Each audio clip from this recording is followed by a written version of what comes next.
بسم اللہ الرحمن الرحیم الحمد للہ وحدہ والصلاة والسلام علی من لا نبی بعدہ۔ اس میں کوئی دو رائے نہیں ہے کہ اس وقت میں پوری دنیا عجیب قسم کے حالات سے دوچار ہے،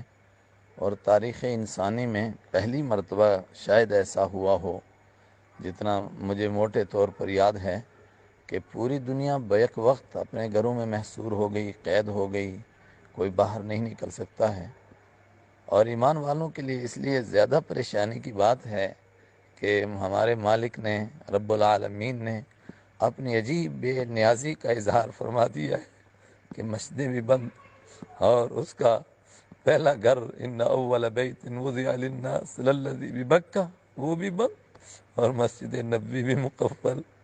نہ طواف نہ سلام۔ یہ اس کی شان بے نیازی کا اظہار ہے کہ میں کسی کا محتاج نہیں ہوں۔ لیکن ایمان والا مایوس نہیں ہے۔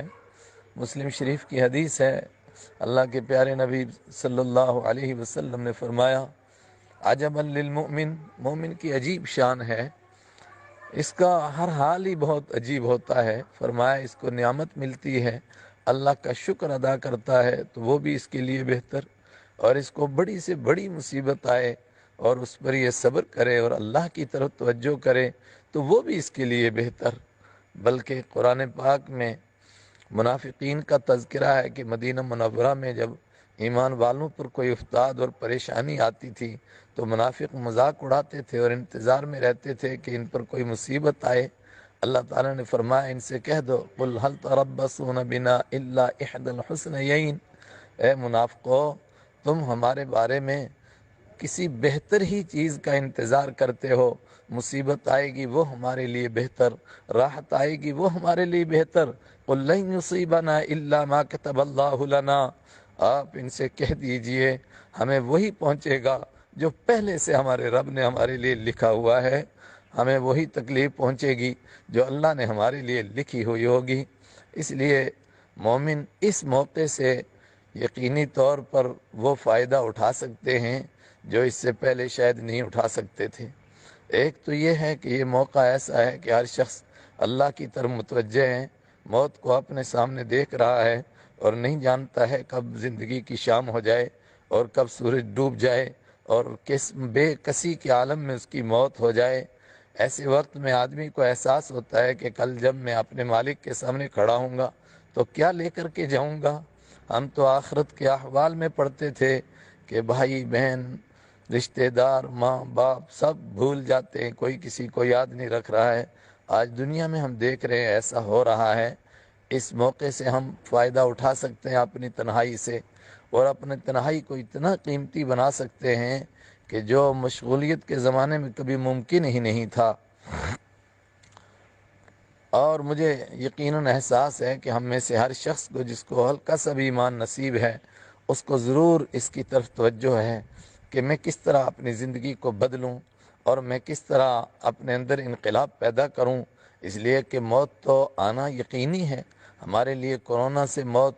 نعوذ باللہ ہمارا ایسا کوئی خیال نہیں ہے کہ ایک منٹ بھی وقت سے پہلے آ جائے۔ موت تبھی آئے گی جو اللہ چاہے گا اور جو اللہ نے پہلے سے لکھا ہوا ہے، لن یؤخر اللہ اذا جاء اجلھا، جب وہ مقرر وقت آتا ہے نہ آگے ہو سکتا ہے نہ کوئی پیچھے ہو سکتا ہے۔ اس سے بھی موت اسی کی آئے گی جس کی اسی وقت میں لکھی ہوئی تھی۔ تو جب موت آنا یقینی ہے تو ہر بندے کو احساس ہے کہ میں اپنی زندگی میں انقلاب لاؤں، لیکن بات شروع کہاں سے کروں؟ شیطان اس کو کرنے نہیں دیتا۔ میں نے اسی گزارش کے لیے اپنے ساتھیوں کو متوجہ کرنے کے لیے، یہ درخواست دینے کے لیے، یہ پیغام پہنچانے کے لیے یہ ریکارڈ کرایا کہ ہم اس طرح ابتدا کر سکتے ہیں اپنی زندگی کی۔ سب سے پہلے ہم نماز توبہ پڑھیں، 2 رکعت پڑھ کے اللہ سے رو رو کر کے بھیک مانگیں کہ اے مالک اگر میرے گناہوں کی وجہ سے یہ سب کچھ ہو گیا ہے تو تو مجھے ہی معاف فرما۔ اور اس کے بعد اپنی پوری کتاب زندگی پڑھیں، ہم سے کیا کیا خطائیں کیا کیا لغزشیں ہوئیں ان سب سے توبہ کریں اور آئندہ اچھی زندگی ہم گزارنے کا عہد کریں۔ اور سب سے پہلا کام ہم یہ کریں کہ نماز کی پابندی کریں، 5 وقت کی نماز اپنے گھر کے اندر جماعت سے پڑھیں۔ لیکن اس کے ساتھ ساتھ میں ایک پرائیویٹ ملاقات کا وقت نکالیں تہجد کا، اس میں اپنی آنکھوں کو بھگائیں، اپنے مسلح کو تر کریں اور اپنے مالک کو منوائیں۔ اور اس سب کے لیے ضروری ہے کہ ہم اللہ کی کتاب سے جڑیں، قرآن پاک کی کثرت سے تلاوت کریں، اور کم از کم ایک دو صورتیں بلکہ ایک آدھ پارہ روزانہ اس کی ترجمے اور تفسیر کے ساتھ سننے یا پڑھنے کی کوشش کریں، اس لیے کہ سننے کے لیے بھی تفسیریں موجود ہیں، پڑھنے کے لیے بھی موجود ہیں۔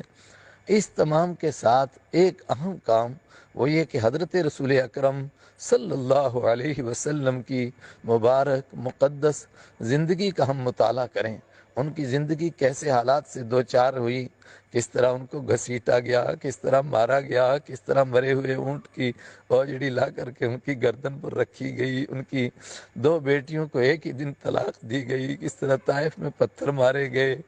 کیسے کیسے حالات آئے، مگر وہ حالات سے کیسے لڑتے رہے، ٹکراتے رہے، اللہ کا دین ہم تک پہنچانے کے لیے سب کچھ سہتے رہے۔ ہم رسول پاک صلی اللہ علیہ وسلم کی سیرت شروع سے لے کر آخر تک پڑھنے کی کوشش کریں، اور اگر کہیں سے آڈیو ہم کو مل جائے بیان کی ہوئی تو اس کا زیادہ اثر ہوتا ہے، ہماری زبان میں تو موجود ہے، اس کو سننے کی کوشش کریں،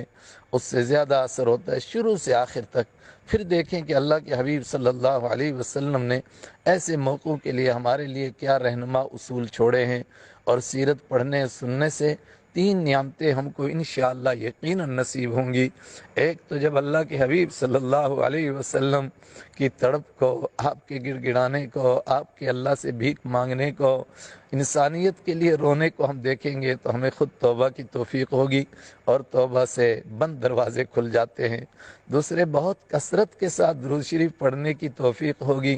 اور جو درود شریف پڑھتا ہے اس کے اوپر اللہ کی رحمتیں برستی ہیں۔ اور تیسرے نمبر پر ہم کو سنتوں پر عمل کرنے کی توفیق ہوگی۔ جب سنتوں پر عمل ہو جائے گا تو سارا بیڑا پار ہو جائے گا۔ اس کے بعد ایک تیسرا ہم کام کریں کہ ہر شام کو ہم اپنے پاس ایک کاپی رکھیں، نوٹ بک رکھیں، اس میں ریکارڈ کریں کہ آج کا دن ہمارا حضرت رسول اکرم صلی اللہ علیہ وسلم کی محفل میں گزرا کہ نہیں گزرا، یعنی آج کا دن حبیب کبریا کے نام، کیا ہم نے آج کے دن میں ان کی سنتوں کو اپنایا، ان کے اخلاق، ان کے کردار کو۔ پھر ایک ایک چیز پر غور کریں کہ ہمارا کوئی کام سنت کے خلاف تو نہیں ہو گیا۔ انشاءاللہ